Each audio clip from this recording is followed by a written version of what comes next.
في حديثنا مع نيل بوش اشترط علينا عدم الحديث في السياسة. اختصاصه الأساسي هو التعليم، لكن السياسة ومن طبعها المراوغة أطلت علينا بحياة من حين إلى آخر خلال اللقاء. Mr. Bush, the gap between, educational gap between developed and developing countries, huge. What do you think we can do to bridge this gap? That's a tough question to answer. I think there's a unique opportunity in different parts of the world to leapfrog and move the education systems forward in a very meaningful way. I believe that it's not just about textbooks and basics, although that's really important to have a strong curriculum so that kids at a young age learn basic skills like reading and mathematics. But I believe it's also important to recognize how kids learn best and to play to the strength of each and every child. And we live in the 21st century, and the world's changing very rapidly, and kids are motivated in different ways. And there's a lot of science about how children learn, and to apply that science seems to me to make a lot of sense. So there needs to be discipline and structure, kind of order and focus, but there also needs to be a recognition that we all learn in different ways. And so I think the education gap involves spending resources in a way that wisely accounts for the best use of tools, books and materials like that, but also potentially technology, and also approaches that help kids realize the great potential that God gave them when they were born. Every kid, when they're born, has a potential to use their brain, and it's up to parents and teachers to bring out the gift that each kid has to realize their full potential. So it's a challenge, it's a big challenge. I think it's resources plus a discipline and focused curriculum plus the use of tools that help teachers connect with their students.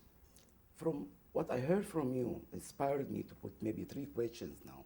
Mm-hmm. One, as if you differentiated between education and knowledge, when you said it's not direct from the text. Right. As if you also mean the experience of life they mix together, if Right. I'm not mistaking it. Right. Other 2 questions, let me save it. We answer this. Yeah, no, I totally, I think there's, in the modern world, and in the world we live in, and really it's true even in the past, that the most important development for a child is the development of basic skills, of basic understanding. If you can read and write and communicate, you're going to be better served in your life than if you can't. If you can do basic calculations in math, those skills are the foundation upon which we learn history, we learn science, and we learn basic subject matter. And so the skill development is critical. Beyond that, there's a critical and important need for learning critical thinking, learning to be able to analyze situation, being able to do research and to find answers to questions. And today we have amazing amounts of information at the fingertips through computers and through the network, that if kids are trained to use their brains as a thinking device and apply their thinking in a critical way, in a positive way, then that skill will help make them more successful and bridge the educational gap. So I think those are very important things to recognize. It's not just about putting a child in a chair and making them memorize history or make them memorize science, because the first thing you do after you memorize something is you forget it. But when you apply knowledge, when it becomes part of your DNA, when you learn to think and to do things with the knowledge, it becomes part of you, part of your system. And so there's got to be a movement towards, constructivist use of the information that we're trying to help kids learn, so they can apply that in their life later. And that's, so it's a complicated situation, but I think there's a lot that we can do to improve the quality of education, not just in the developing part of the world, but frankly our systems in the developed part of the world are antiquated. They're old. They're old school and old fashioned, and kids love. We have a 50% dropout rate in the school district where I live in Houston, Texas, in the public schools. That's outrageous to have 50% of kids that start in 9th grade don't even graduate from high school. You know, we've got to do better in our own country, and the developing world has to do better as well. So there's a lot of work to be done in education. I'll come back to this sensitive point because I want to finish the other Yes, two. please. Still, before asking something very important I could learn from you, you made something like interaction Yes. between yourself and the piece of information you have. Yes. That eventually what could produce your personal knowledge. Right. Otherwise, you are another text, Yes. another copy of what. I tell you exactly. Okay, now I come to the second question. You said each of us learn in his own way. This is very, very important. And I want to make it more specific. Is it necessarily individual, or we can say nation-wise? That Gosh, that's a tough question. I think it's clearly each individual is born with different sets of strengths and interests. Some kids are more, literate. Naturally, they can read better than other kids, but other kids are more, active and kinetic. They like to be moving, or they like music, or they're turned on by art or whatever. But we can use the knowledge of those strengths to help every kid realize their fullest potential. And I'm not sure if it's different. I'm not an expert in terms of cross-country culturally, whether kids are different. My guess is that all children are the same, that they are all different. You know what I mean? That American kids are like kids in the Middle East and kids in Asia, that they all have different capabilities and different strengths, and so I think that's I'm guessing that's kind of a universal. My little business, a company called Ignite Learning, has developed a curriculum that takes into account the science of learning. We've developed the curriculum using modern tools. We use media. We use music and animation and video. We use text and graphs and charts. We put this curriculum at the fingertips of teachers in everyday classrooms, and they use the different components of our curriculum to bring out the best learning environment for their children. And it works, and I think it would work just as well outside of the United States as it has in the United States. And we're very interested in trying to explore developing Arabic language, Arabic appropriate content for this part of the world. But it's based on our business is based on that basic concept that all kids have a great gift for thinking and learning. Teachers are not really armed to connect with every kid in the classroom. وننتقل الآن لتقديم نموذج عن مشروع نيل بوش السمعي البصري لتطوير وسائط التعليم. Mr. Einstein? Einstein. Mr. Einstein, I've been reading about how the eye is a complex sensory organ that focuses light onto photoreceptors, the sensory cells of the eye, known as rods and cones. But how does light actually enter the eye so I can see objects? Here's an example you may already know from 1492. When Christopher Columbus set out on his voyage, a lot of sailors said no thank you to what they thought was a no-return ticket to the bottom of the ocean blue. When he'd sailed and explored and sailed back again, people were stunned and amazed that here was Columbus, back safe and sound, and the map books required a new page. In 49 BC, Julius Caesar and his army crossed the Rubicon River, bound for Rome. He defeated his rivals and took complete power. He said he was saving the Republic from disorder, but his actions began Rome's transition from republic to empire.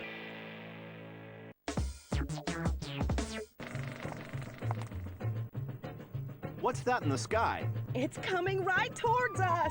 It's coming to a theater near you. A man with the power of force. That is, a push or pull that has direction and magnitude, or size. Watch as I push this trash receptacle forward with constant force. But this hill makes the receptacle slide to the right. My push has the same magnitude, but I changed the direction of force to compensate for the hill. Now I'm applying a different force.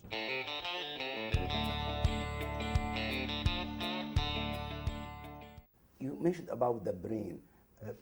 Do you think there's any factual point when some theories say we learn by remembering? That, No, I don't think so. You don't agree I with that? think there that are. all the knowledge in our mind in advance, we come to this world, we forget it.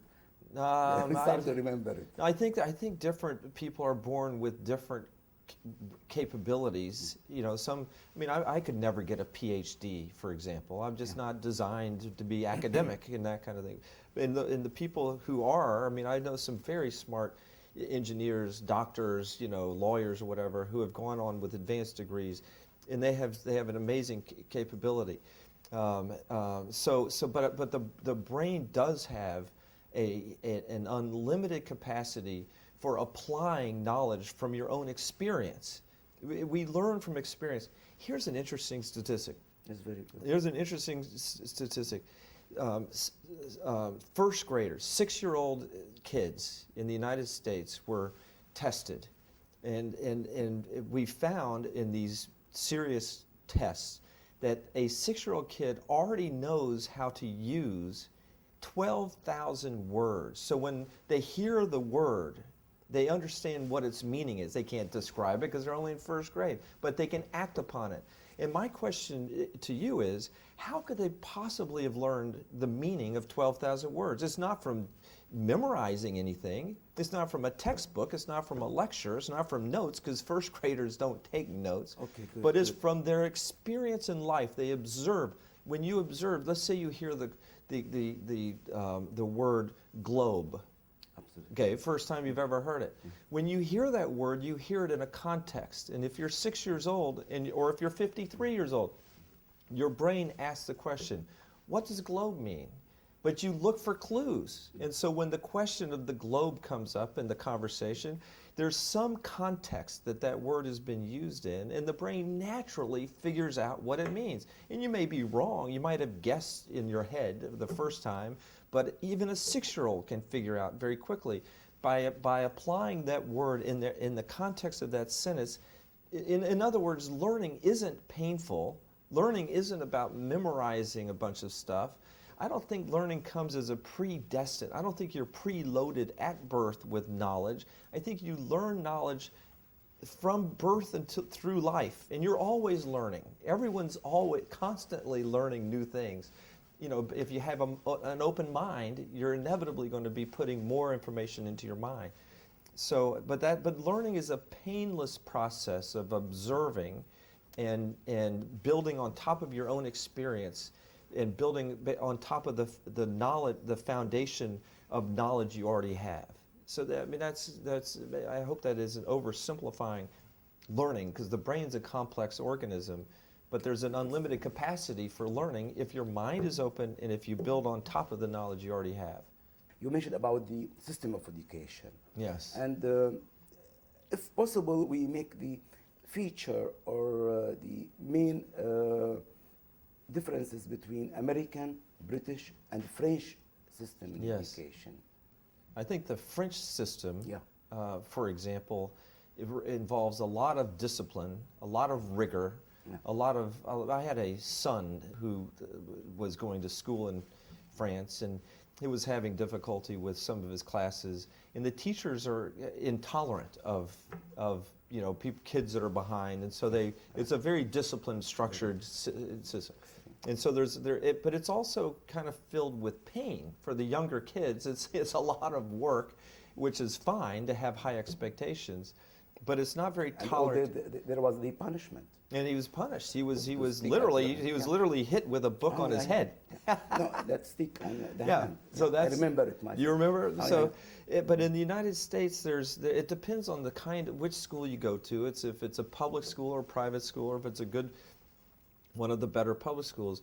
But there's a little bit more flexibility in the classroom to try different approaches to learning in American classrooms. It's still based on the 19th century model, where the teacher stands in front of the classroom and lectures, and kids take notes, they read the textbook, they do the assignments, and they're tested. So it's like the French and the British system in that way, but there's a little more. Different teachers are practicing, using different practices to try to engage the students to think and to be critical thinkers, to Critical analyze. thinker, that's the main point. That's an important point because, especially in the 21st century,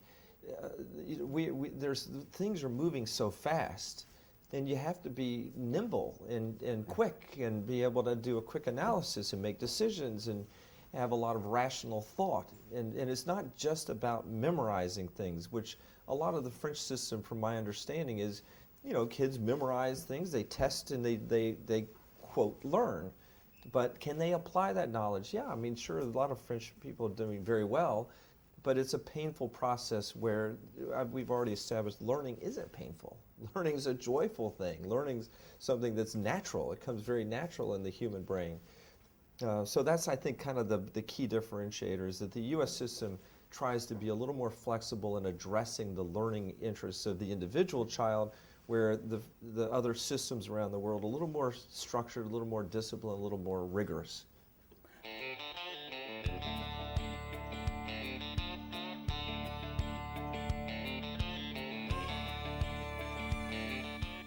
I believe the idea of education come from natural style.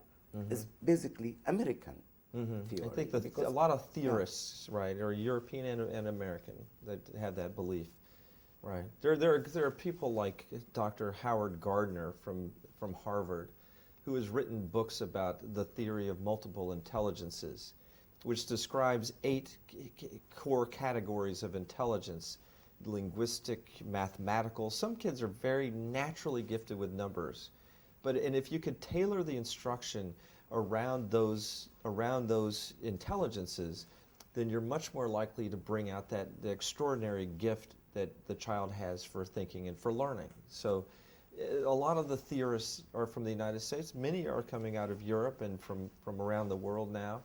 But I think there's going to be a kind of a tidal wave of interest in true reformation, the true reform of schools, so that the children, the young children, as they grow through the school system, stay engaged and don't drop out mentally from the process of learning. And we've had, in the United States, there's been a lot of testing now in the last 10 to 15 years. The big focus is on testing because our system has really not been all that successful. Now that we've gone to the testing and we see where our weaknesses are, we're going to have a next wave of reform in terms of making the classroom more engaging for children and helping teachers succeed in connecting with individual students rather than the whole classroom approach, which is kind of the standard system we have now. One point in particular where your system is really valid. I feel all graduated from American universities, they become much better as public speaker.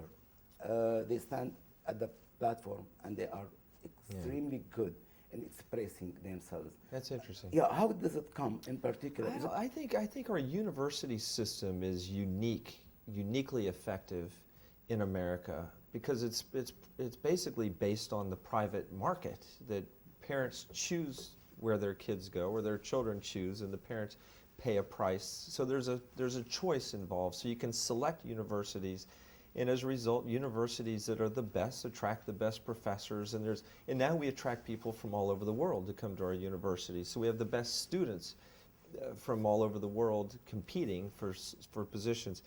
So our university system in the States is very, very effective. And I think the culture of the university system in the U.S.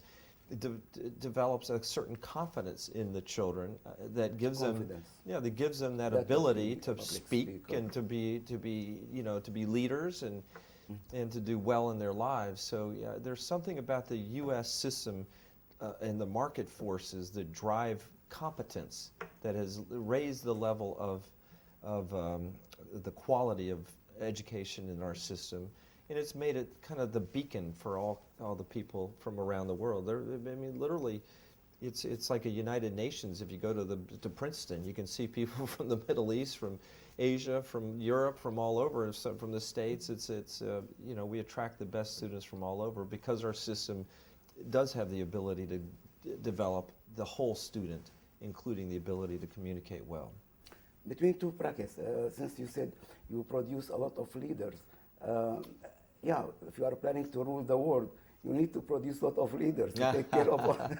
I'm not sure that's our goal. I mean, my mentor in terms of world and global leadership is my father. And my father was a hero to me. He was a great president and a great statesman in his leadership.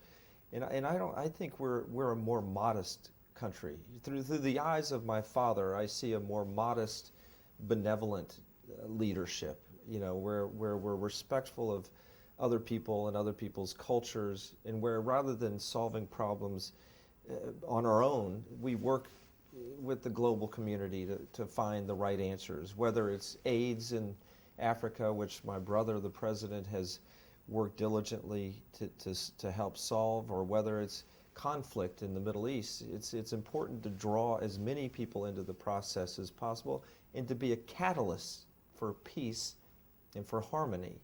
And so while the United States still is probably the most powerful country on the face of the planet, our power comes from our ability to draw people into a common objective of serving humanity in one way or another. This is very interesting. But one question, maybe if I can ask, your budget, I know you put a big budget for the military purpose. How we compare that budget with what you spend on medical research, for instance? I don't know. We also have I'm not in government, and I don't intend to serve in our government in any capacity, so people can be relieved to know that I'm that I'm not going to have any influence. I believe we spend a lot more money on medical research in our country through government support, through foundations, and through individual grants than any country by far on Earth. And it's critical. And the medical advances that come out of investments in space exploration, for example, the nanotechnology that's being developed in the United States, the research that's being done at the university level, which includes collaboration with other countries, all of that is so powerful and important. And it's one of the great sources of pride, I think, for Americans, that we are on the cutting edge of new technologies, of new answers to very critical health-related questions. Let us get from this back to the more education, and also from education to education in implementation. How's the interaction in state between industrial sector and universities? I don't know. I'm not an expert at the university level. My business is focused on the grade school level, the middle school and elementary and a little bit high. I think there should be, if you're looking at reforming education, a closer cooperation between commercial interests, industry, and universities. And my point is, I wish universities looked at what the product of their work needs to be trained to do. You know, students coming out of university, going into the job market, need to have certain skills to be successful in servicing the companies, the industries, the businesses that they ultimately will help to develop. And I don't think that we've actually taken an inventory of what those skills ought to be and designed the curriculum to meet that need. You know what I mean? I think we have my kids have gone through college, and 2 are in college, 1 is finished, and when I went through college, I don't remember graduating with a sense that I could apply my college experience immediately to business. Absolutely. You know, absolutely. So there needs to be a better collaboration with industry and universities so that we can define the outcomes of the education system better, and then that there'll be a ripple down effect all the way from college through high school, so the kids are better trained, so that the education they get is more meaningful to the work they're going to do in their life. And that's not true in all cases that that we're off the mark, but I think to a large degree, we're missing the mark in terms of producing students that can fill jobs.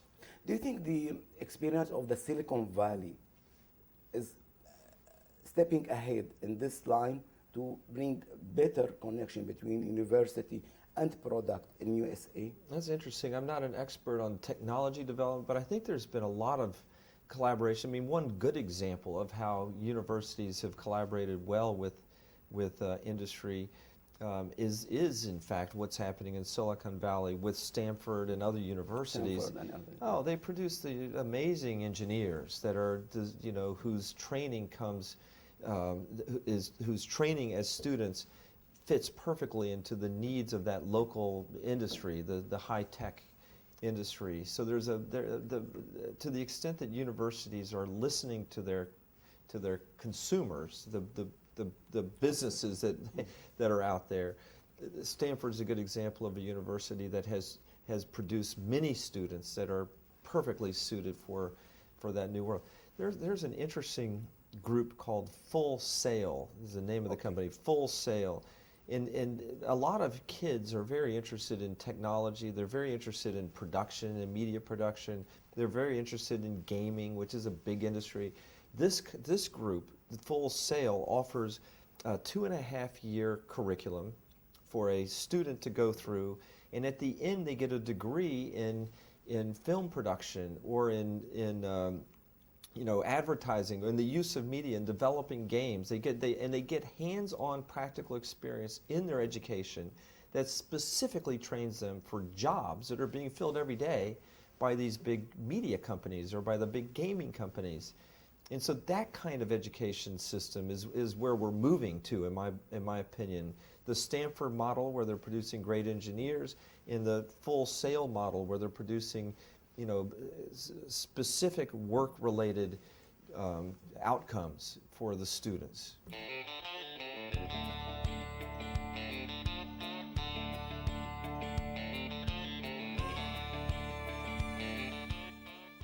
What do you think about the education system and the Arab I'm not an expert in it, so I really would be a little reticent to talk about the education system here. I know that when we talk about our business with the ministries of education in the UAE and Saudi Arabia and Kuwait and in different parts of the region, that there's a very positive reception to the idea of developing a tool or tools, curriculum, for teachers to use with their children that's culturally appropriate, that uses Arabic and whatever appropriate language, but that helps teachers connect with 21st century learners in their schools, that brings life into the classroom, that transforms the classroom instead of being a kind of a boring lecture hall. It transforms it into a true learning environment. So I feel very confident based on the responses we've had, that there's a big market for helping teachers succeed with their students. Otherwise, I'm not really well enough versed on the subject of schools out here to be able to make any observations about the system. I'll be just totally honest with you. It's not. When we work here, we're going to have experts from here that Are will you help planning us. to work in the Arab We world? are. We right now, our business, after 2.5 years of selling the curriculum in the U.S., we're in 22 states now, out of the 50 U.S. states. We've had over $15 million in sales. So we're growing rapidly in the United States.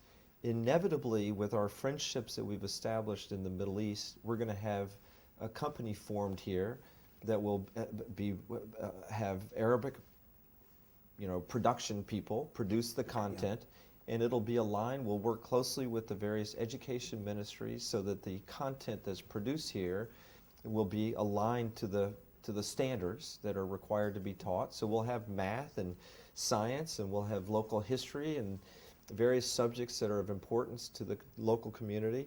But our system, which we've learned to to develop can be exported from the United States and imported into this region. Not the content, not the editorial content, Right. but the approach, which is a proven approach, and our system truly helps teachers succeed with their diverse students, and helps the teachers bring out the great gift for learning that every child has. How does it work?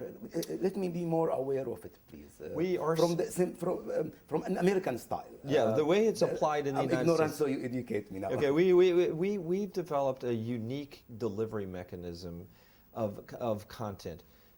First of all, our content is 100% aligned to what the government in the United States. We have 50 governments. We have 50 states. Yeah. So our content is 100% aligned to what the governments require that teachers teach. And so when kids are tested, there's a certain curriculum they have to know. So we've aligned our curriculum just like textbooks. The same thing. The textbooks align their curriculum to the state standards. What's different between us and a textbook is that our content it uses media. We use music, we use animation, we use video, we use media that's appropriate for the age group that we've targeted, which is 11, 12, 13, 14-year-old kids.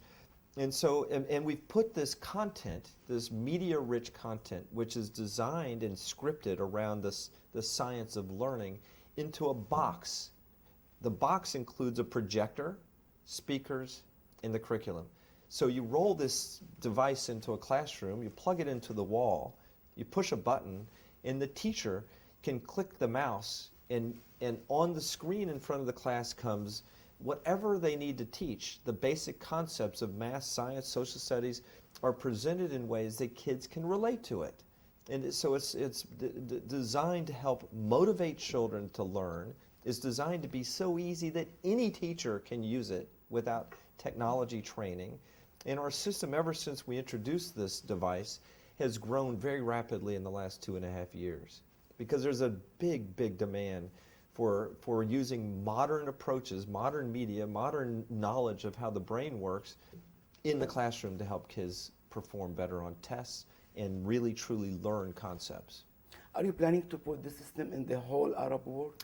I'm not sure. I would imagine so. I mean, there's an unlimited, there are no boundaries to the potential for it. But again, when we do come to the Arab world, we will come with a very open mind. We're going to come and hire the right people to design the curriculum that meets the government standards in this region.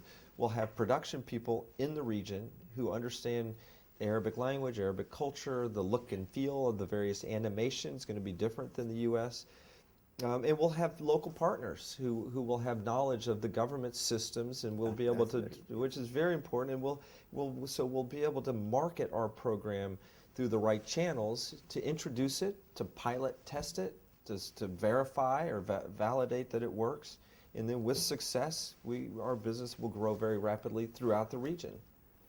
And we won't provide any editorial comment from the United States. We're not trying to come in and tell you need to learn the American system. That's not our business. Our business is we want to help you, the governments in the region, do a better job of helping your teachers succeed with their kids. As a tool. As a tool. Yeah. But it's not an American approach. It's more of or American content. It has nothing to do with that. It's all about local, homegrown, organic material for local teachers to be successful with the local students.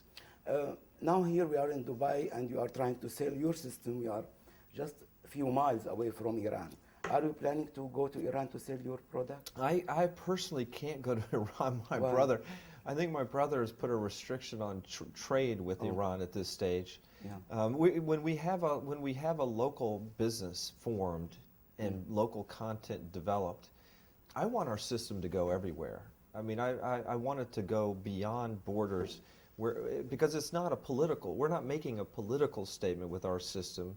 We're just trying to help educate people. And I think if one of the best remedies for violence and for war is an educated populace. The more educated people are, the less likely there is to be violence and to be war and to have. This is very good point. Sorry to interrupt Yes, for please. the first time in this way. This is very smart, clever, that the violence, terrorism, all the things is lack of education. That's a part of it. It's got to be part of it. What I wonder from me as outsider, I find the American, they use the weapon instead of education to sort out the problem of violence. Yeah. And when you use weapon, you increase the violence. Right.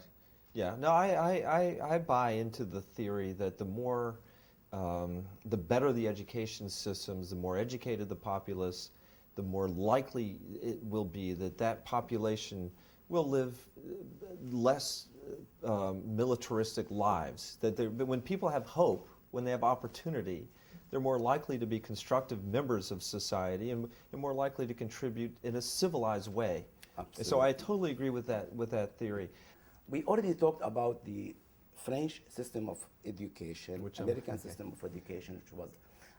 I'm Syrian. I born in French culture, let me Yes. say, and I admitted France colonized Syria for a while, and due to that colonization, Syria Adopted their progress. system, yeah. progressed. Progress, yeah. We had better schools, we had better education, we had better system. So, now, my question, what's your contribution to benefit education in Iraq, in Afghanistan? In Iraq? Yeah, of course, and because you are colonizing it now, and Palestine in particular. First of all, I'm not colonizing anything because I'm not involved in government in any way. No, the nation, So- your military is there already. Yeah, they're there, So but that's, how they are educating people? I really don't know. I'm not an expert on Iraq or Afghanistan. Palestine. I'm not an I mean, my business is focused on the countries where Kuwait, Saudi Arabia, UAE, Egypt, Jordan, countries where I can travel freely, where I can talk to the ministries, where I can introduce our concepts, where we can build our business. Syria. Syria, I've been to Syria, not to talk about education. I'd like to go back to Syria and talk about education with the Syrians. I'm very interested in that. But to this date, those countries I mentioned are the ones we've introduced, very high level introductions. When we come back, when we form a company here, when we develop a product that's appropriate for this part of the world, hopefully it'll spread throughout the region.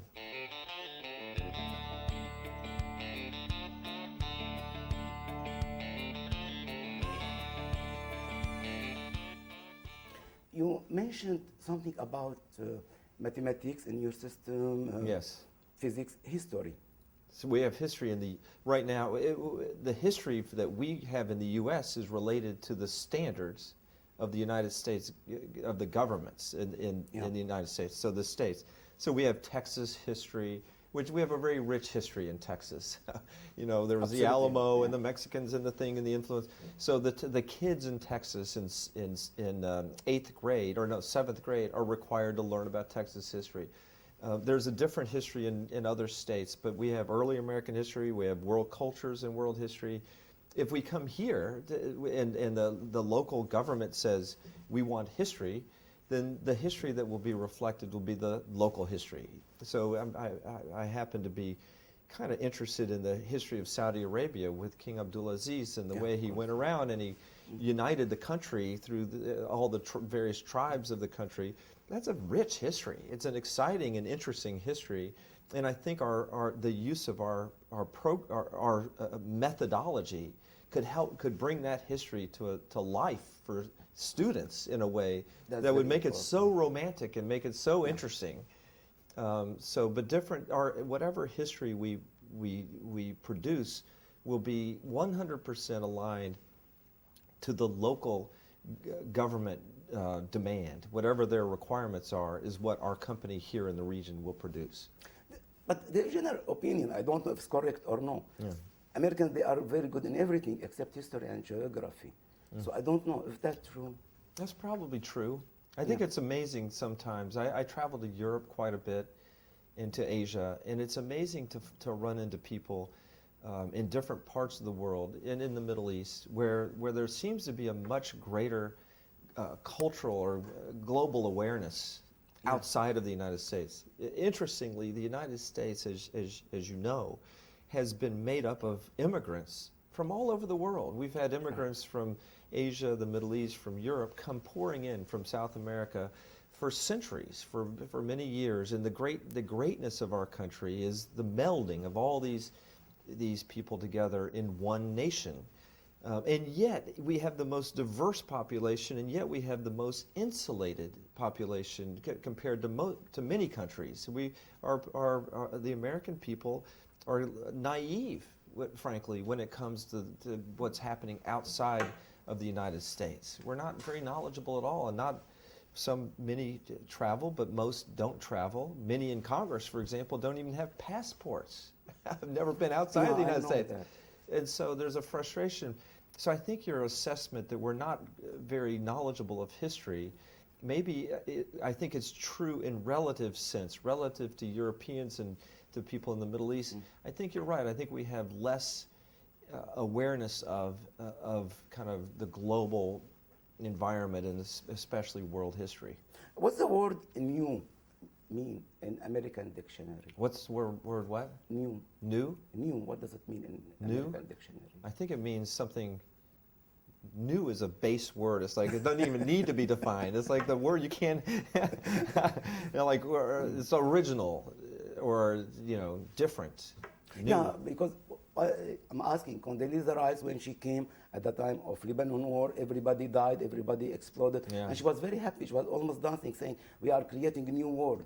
But honestly, I can show it to you. Yeah, I didn't understand. I'm not involved in politics. My colleague also was wondering, what does she mean? What is it? What I don't know. is the You'd new have word? to ask Condoleezza Rice what she meant by that. No, really. We are here in the Middle East. They say, who can control the Middle East can control the whole world. It's basic. Who says that? Maybe Alexander or Julius Caesar, somebody like that. Yeah. All this. The lack of history when it comes to this part of the world, right, is something you cannot. I think it's both a lack of history and potentially a lack of understanding of culture. Because I mean, for example, I've been traveling around. I get the sense that even though there aren't democracies for the most part in this part of the world, I believe the will of the people is really what defines a good democracy. If the government that's in charge is sensitive to the will of the people that it's responsible for governing, then that is the definition. And I think under that definition of democracy, where the will of the people is being met, there are some very vibrant democracies here. I mean, we're sitting right now in the middle of Dubai. I mean, I've never seen a place that's more democratic in the sense of development and opportunities and freedom. And I think you can see clear trends in other parts of this region where people are enjoying more and more freedom, but where the stability of the governance is creating an environment that is meeting the needs of the people. So the will of the people is being expressed. Yesterday I was watching a TV program on Al Jazeera. The program took place in the foreign ministry of Iran. And so many different people from different opinion were talking. I love that. Big part of them against Ahmadinejad. And they were saying it openly in the foreign ministry. Right. How are they accused? They don't have democracy. I don't think democracy really is the goal, though, of our foreign policy. It probably ought not be. It should be the promotion of freedom and stability, where you have quiet and where you have calm and where you have peace. Then freedom flourishes and will flourish in Lebanon. It will flourish in Palestine. It'll flourish all over the region. And so the objective is to create a stability and do that so that people can realize their potential as human beings in developing businesses and providing services, in growing, putting bread on the table for their families and developing a better system of education, and building up the infrastructure that's very critical. So I think that's really my brother's legacy. In fact, I believe is going to be not the democratization of Iraq or Afghanistan, but rather this incredible explosion of freedom that we've experienced, that the world has, the global environment has created over the past 7 years. There's been a global expansion that has been unprecedented over these years. And in China, from China through the Middle East, in spite of what you see on TV all the time, there's been more freedom and more opportunity created, which has been a very positive thing for the world. We come to the other part. You told me about Mr. George Bush, the father, Yes. and the association that you have two hats. Yes. We talked a little bit on your first hat. Yes. Now we'll talk more about your second hat. Yes, I will, for sure. Well, first of all, I should share with you that there's no human being that I hold in higher esteem than my father. My father is my hero. He's an amazing man. You talk about statesman and leadership and qualities of human kindness but strength that comes from compassion, not from carrying a big stick. My father's always been sensitive to other people's needs and interests, and you could see that in the way he governed as president of the United States, and also in his actions in his own life. He has committed his life to service to others, and he's shown that service throughout his youth all the way to maturity. One of his legacies is an organization that he formed while he was president called the Points of Light Foundation. The Points of Light. The Points of Light Foundation was an inspiration from him, a call to action to the American people, suggesting that government can't solve all of our problems at the community level, that people can roll up their sleeves and participate and be active as citizens in solving problems. And he said there are examples all over the place, and we need to emulate those good examples. We need to establish best practices. We need to encourage volunteerism and volunteer service. And so he formed this organization to be the catalyst, to be the enabler for these activities. And today, and I'm proud to be the chairman of this organization, there's nothing I could be more excited about than to carry my father's legacy to the next step. But today we have the largest volunteer network in the United States, a network of volunteer centers through which we can engage citizens in public action in 370 communities in the United States, and a network of corporate and nonprofit organizations that help to do good works at the community level. So I'm extremely proud. Thank you for asking, because it's a very important part of my father's life and legacy going forward. Before we close, two quick questions here in this area. You mentioned a lot about your father, which I met once, and I'm very proud of that meeting, honestly. Great man. Your father, is he in agreement with your brother? I can't tell you that. You'd have to ask my father then. My father is, the one thing I can assure you is that my father is the most loving father that you would ever meet. And I know, I met with him, I know. But he would do nothing that would in any way put his son or sons or daughter in a position that was awkward. And so my father's first commitment in his life has been to his wife of, I don't know, 60-something years. They've been married for a long time. And to his children, and to his grandchildren, and to his family. He is devoted to his family. And there is no water that would come between father and son, whether it's my brother or myself or my other brothers or my sister and my father. Do you think the Democrat will win or Republican? Oh, that's a great question. The amazing thing about this election cycle is that there isn't a sitting president or a sitting vice president running. So truly, the doors are open, and we have horses running in the race on both sides, and no one knows who's going to win the race. I think historically, presidential elections have been cyclical. My father was president, then Clinton came in, then my brother. There's there seems to be tidal waves of demand for change, and I don't know if that'll happen this year or not.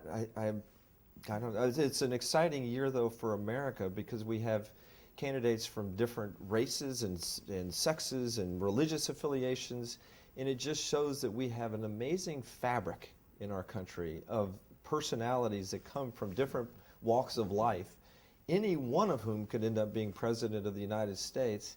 You know, and it's kind of an exciting dynamic, in my opinion, of the great American democracy, and we're watching it unfold in front of our eyes. Do you think people here are interested in watching the race and the outcome of the race? Honestly, they are disappointed. They don't feel a difference now. Oh, really? They find it bad either way. Really? I think there's a big difference. Yeah, they are disappointed. Yeah, I think there's a big difference between how an individual like the President of the United States can lead a nation. It makes a huge difference. And I think all these candidates would represent a different tone, a different style, a different approach. I'm not saying it's going to be better. It might be worse. I don't know. But they say it's management. Somebody say it's America. It's not the president. It's the management.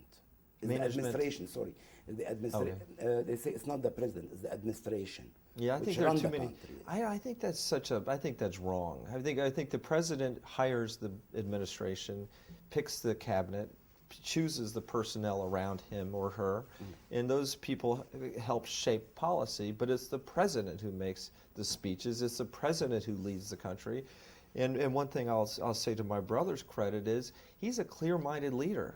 And to suggest that people behind him are making the rules or making the policies or is really not fair to him. He's a clear-minded, responsible individual who believes deeply in his approach.